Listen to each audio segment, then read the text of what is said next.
Good morning, my name is Bob Driver and I'm production manager here at Dave Wilson Nursery.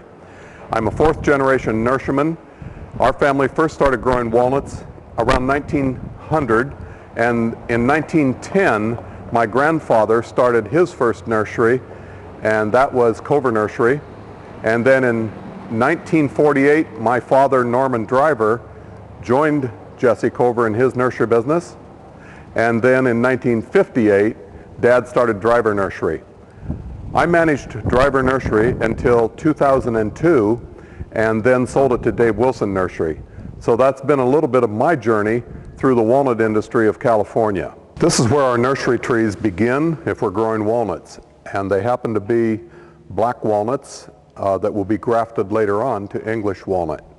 These seed that are in this building are drying on the floor, and they'll be in here for about 2 weeks until the husk dries down completely, and then at that time they will be taken to the field and hand planted in the nursery row, and we actually hand measure them so that our seed will be growing a specified distance apart. We like to grow our grafted walnuts at 10 inches. We usually double plant all of our seed, and that will ensure that we have a good germination. These are not just ordinary black walnuts. They are selections that we have chosen over many years of testing. So these are not just your ordinary garden variety of black walnuts. Now we fast forward 1 year from the time the seed was planted last October, and we now have walnut seedlings. These are the intermediate step on our production towards a 2-year grafted tree. They can also be sold as seedlings for farmers that prefer to graft them in their fields. A lot of people ask the difference between paradox and black since they're growing in the same row, resulting from a open pollinated cross between English walnut and black walnut. The black walnut has a very narrow leaf, and it is distinctive. Its leaflet has narrow leaves compared to the paradox, which has an intermediate leaf and quite a bit longer. If this were an English tree, the leaves would be even wider. So the paradox has a very intermediate width leaf compared to black, or compared to English, which we don't have today. These two trees that we are looking at are sisters to one another, having grown from the same mother tree. The tree in front is paradox, which is a hybrid cross between English and black. And the tree behind is the black walnut, which is just black times black.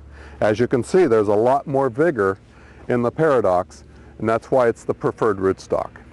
We fast forward again to the second year and the final year of our walnut production cycle.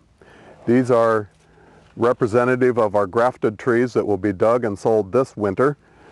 And the field that we just came from, the seedling patch, is represented from the graft union down. This tree was grafted in March of this last year, and everything growing from the bud of the graft from here on up has grown since March. We keep track of our grafters so that we can keep track of their graft takes, because they are paid bonuses upon the quality of their work, and we happen to know who the grafter was for this particular row, and we happen to know who his tire was, and we know the lot number of the grafting wood. There's just an awful lot about this tree that we know in our data.